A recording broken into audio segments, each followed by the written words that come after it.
Welcome back to another episode of Unfiltered Wrestling, as by everybody, joined by Tim. Hi, Tim. How you doing, mate? I'm not too badly. How about yourself? You're not too bad, thank you. So, last night we had Saturday night's main event. Now, obviously, last week we done a podcast sort of saying our top moments and how underrated we think the show was. Did this one live up to its predecessors of the 80s and 90s? It's a strange one. I thought the show was great. I thought some of the matches were fantastic. But I think the biggest bugbear, and this is from people I've spoken with, was that there were way too many adverts. And we're looking for a 3-minute advert, and we must have had 6. So that's 18 minutes of a 2-hour show just filled with adverts on top of all of the YouTube stuff that we had to put up with. Yeah, and I think as well, even between the matches felt very short. They all felt about 6 or 7 minutes long. Yeah, I go with that. I think we were definitely short matches. I think the first one, the tag match, may have lasted 16 minutes, but again, you had 2 adverts in the middle of that, so you take 6 minutes out of that, that's maybe 10 minutes, which still isn't very long. As you mentioned the tag match, let's go into that first. What did you think of the match? Great. I absolutely loved the story being told throughout the match. I liked that they wanted to start a scrap off straight away. There wasn't any thinking about it. They just got on, dealt with it. I thought Ron and Seth tagged really well. And that worked really, that was great. What I do have to say, I've got to mention it now before we get too much into the match. What a code red by CM Punk. What a code red. That was fantastic for me. I think over all 4 of them together, good mix, good chemistry, which I was a little worried about Sammy and Punk together, but they actually bounce off each other quite well. Like you said, the story being told was great. Yeah, and there were some good hot tags as well. I think that was important to try and get both Sammy and CM Punk over really well. So I was really impressed. I like the wrestling. I did like the use of a Seth tagging Bron as he'd thrown Sammy out the ring and let him beat him up outside the ring. That was good.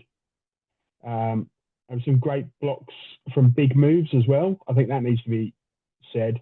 Nobody really got to hit their finisher, with the exception, I think, of a pedigree, which got a 2 count, which, yeah. I mean, that is really starting to devalue that move. People are kicking out of that quite a lot at the moment. Like the DDT for Jake the Snake, that was be all and end all. Now everyone does a DDT about 8 or 9 times a match. So I think in a way, over the years, moves like the DDT and the pedigree, they're going to devalue themselves as finishers. Yeah, I mean, I like the fact that Seth went to it first and then tried to do the stomp. And Sammy kept going for a haluva kick, which was brilliant. But there was great storytelling. I didn't feel like anyone came out of that match looking poor. No, I agree. And obviously we get to the ending. Now, with the ending, I don't think the camera angle helped until we saw the replay. But what did you think? Because the third member completely surprised both of us. We were both completely wrong. Yeah, absolutely wrong on that. Although somebody told me this morning that actually it might look a little bit more like an Evolution remix, because Bron Breakker is your second generation star. So we might have got it right without actually getting it right. But I thought Bronson Reed was out injured. I didn't think he was going to be coming back till probably SummerSlam. He looks in great shape, by the way. He looked fantastic. Do you think he adds value to the faction, or do you think they should have gone with someone else? I'm a little torn. As I said, I like Bronson Reed. I think for a big guy, he gets around that ring really quickly. But he's going to be your muscle. So unless you're going to go with 2 muscle guys, which I think makes Seth look a little bit weak, I'm not sure they needed him and Bron Breakker. I think you could have got away with one or the other. Also, the thing that does confuse me, and I'm hoping that they'll explain it on Raw, is what happened between him and Seth. Because right up until Bronson got injured, they were they were fighting constantly. So I need to know the story behind that to see where we're going. Yeah, I totally agree. I thought when he returned, it would be a him and Seth program straight away. It does seem like weird at the moment, but knowing again, if Paul Heyman's behind a lot of the faction work, Paul's a great storyteller. He'd have it all mapped out already. I absolutely agree. I think we'll get round it. They'll find a way to make it make sense, which is perfect. I don't know what you're going to do because of what happened later on. Who you make as the third guy then, unless you bring Roman Reigns back.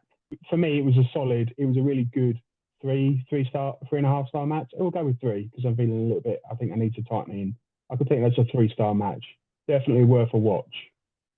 Yeah, for me, because of the entertainment side of things, I thought it was great. Women's were next, wasn't they?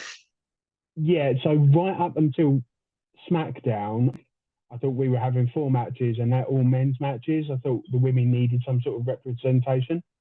And the United States Championship was the right belt as far as I'm concerned. It was a good match. Chelsea Green again, just like she's fantastic. I love watching her matches. She tells great stories just with her face. So I was well entertained. Again, I'm still unsure about how Zelina Vega works as a champion. She deserves it, but she can't be holding this belt long term. Surely not. It just doesn't seem to so great. The code red from the top rope, that was impressive, and that was a really good ending. But I would have thought Piper Niven and Alba Fire would have made more of an effort to try and get into the ring, and that just didn't happen. But again, I thought they were both solid people. If I wanted to go out there and I was watching the match, I wouldn't have been completely disappointed. But, yeah, I agree. And I don't also, it's one botch move, but it also added to it because there was a bit of colour and stuff like that. I think it, from the fight side of things, not the wrestling side, it makes it look good. So I don't see nothing wrong with it. I think it was a solid match. Yeah, again, and Zelina winning, I do have to say, when it first was announced, I thought this is going to be a quick title swap. You and I had mentioned that Chelsea had a chance of being one of the people we fancied to win the United States Championship back. I think with this loss, we draw a line underneath it, and now she moves on to the bigger thing. And then next, that led into in a Ron Cena match. I had so much fun with that match. I thought it was really, really well done. This match didn't need to go any longer than it did. It was great fun. I'm not going to argue with that. Yeah, I can't. I've got no problems with it at all. Yeah, at first I thought they botched the entrance by playing Cena's music again, and then when I see what I just thought, no, this is great. And John is so good at giving his time to people because he gave enough time for R-Truth to do the entrance without it going fully John Cena before he attacked him. The only thing I didn't like, and again, that comes down to match length, is there weren't enough of the emotion of John toying with himself with the belt before he kicked R-Truth. He literally picked up the belt, looked at it, put it down, and then went over and did the kick. Well, I think if they had longer, there could have been a lot more staring out and looking at the belt, looking at Truth. And I think that would have just built it more. But I get why it wasn't because of the timing of the show and it was on YouTube as well. But to tell the story of, I think it was enough and I really enjoyed it. Yeah, so did I. Again, both of them getting the 5 moves of doom was hilarious as far as I was concerned. And they looked good, in great condition. As for your moments about take a little bit longer, I think if he'd have taken too long, we'd have been really worried about turning him face already, and he's not ready for that. I think they left enough with Truth to revisit that when they are turning him face. I don't think he brutalised Truth enough for Truth not to believe in John still, so they can revisit that bit, and that will help turn John face down the line. Yeah, I agree 100%. The cage match. Now, this was a lot better than I thought it was going to be. And I know these two have been great together, but I didn't know, from an entertaining side, I didn't know how well they would gel just in close proximity. So I get what you were saying. I think I was a little bit concerned that putting them in a cage meant they're great when they're interacting with their environment. And because they were stuck in a cage, I was like you. I was like, how creative can they be? They did more than that. They did more than enough to show the brutal side. Bringing the chairs in at the beginning and not using it till later was a great storytelling point. The moves were fantastic. I like the fact that they were trying not to escape too quickly because this is supposed to be a blood feud. So Priest looked well. I also like the fact that Drew McIntyre did the South from Heaven chokestand. That was good. Yeah. And again, on a negative, nothing to do with Drew or Damien, but Jesse, the Body Ventura's commentary was shocking. Because it was a big moment, and I've heard that Drew is properly injured before, so this was a way of writing him off. But then Jesse calling Priest a coward for walking out of the cage, and that rule's been around for about 100 years. I just couldn't understand. I didn't have a problem with that level of commentary. That one, I liked the fact that Jesse is, and I remember watching him as a kid, Jesse was always the heel commentator. He was always the guy that was making the good guys look like they were idiots. So I like that. My problem with his commentary was he would quite often address Pat McAfee, but never address Michael Cole. And I don't know whether that's because they've got beef elsewhere. Because also Jesse said Pat was the only announcer to win a match at WrestleMania, and then Cole was like, "What about me?" So he totally disregarded Michael Cole throughout the match. I noticed that as well. So there must be something going on elsewhere. Yeah, I agree. It was just a really clunky moment. Maybe it's just the way in which Jesse Ventura wanted to be presented, but it didn't feel completely right for me. As for the ending, though, Damien walking out, I've got no problems with that being the case. Oh, I 100% agree with you. And then we've got the backstage interaction, which made me think my prediction was actually going to happen. Yeah, I like the match. I was a little bit apprehensive, especially bearing in mind what we'd seen with AJ and Logan. I was really worried. Both did their jobs perfectly well. I can't argue with it. Both were solid enough that I didn't feel I needed to get worried at all. And I also agree, Logan. I think that amount of time for Logan Paul's great because he gets in the high spots that he needs, doesn't get fatigued, and he still looks good. He looked good during this match, and he looked like he deserved to be there. And then obviously we had John Cena come and pull the ref out, which led to Cody Rhodes' return. Do you think this was too early? Because I know you were saying Cody's coming back soon, but do you think this was early? It's a strange one. I would have picked him up after Money in the Bank, and I'd have built the 6 weeks it would take for the SummerSlam match. I don't know whether they've had to pivot or change plans at some point. But yeah, I think it's possibly a little bit too early. On the flip side, I think it's going to be a great match. And I think as a result of it, we'll get a Jay Logan Paul round 2 at some point. Yeah, and I think what they were clever with doing, because obviously, as we were saying, John's only got limited dates, and he can't defend the title all the time. This show is had a non-title match.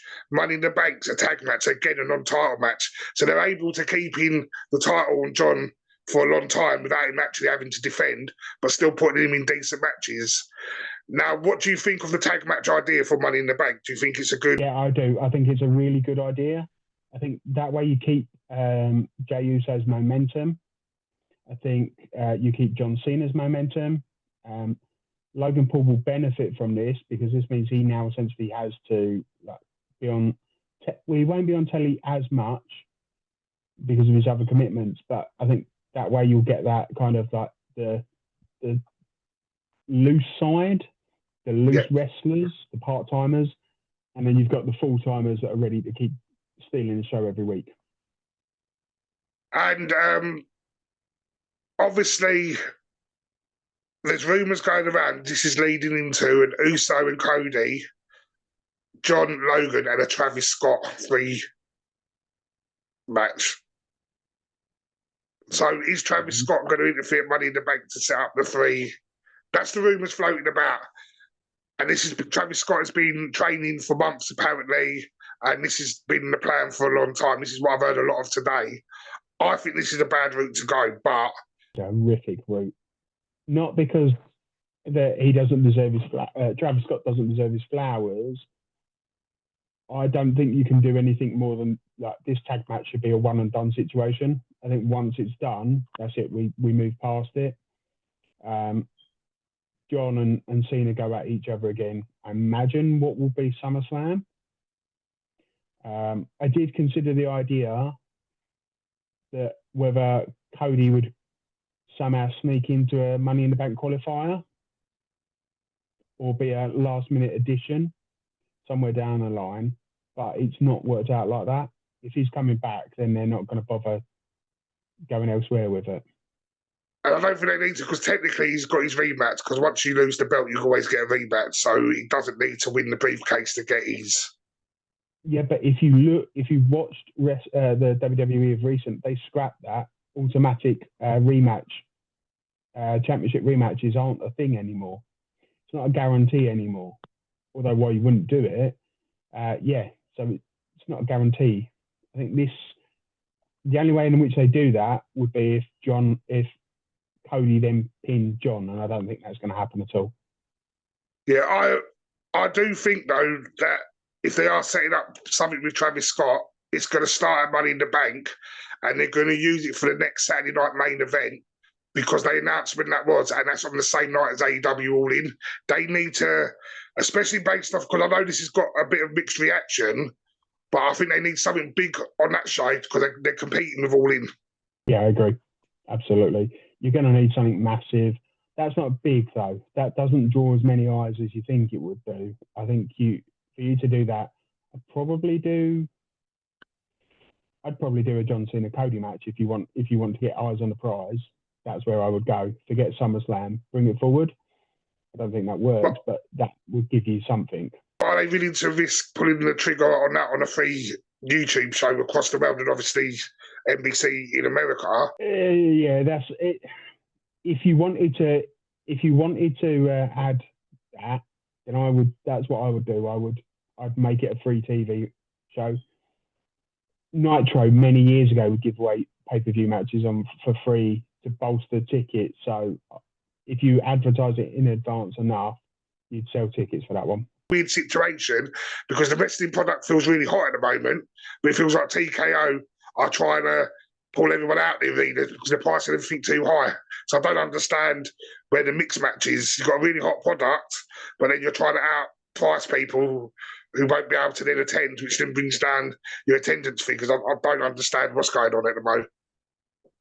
I think your biggest problem is the people that then do attend aren't your true wrestling fans, so you don't get the right atmosphere. I think you don't overprice it.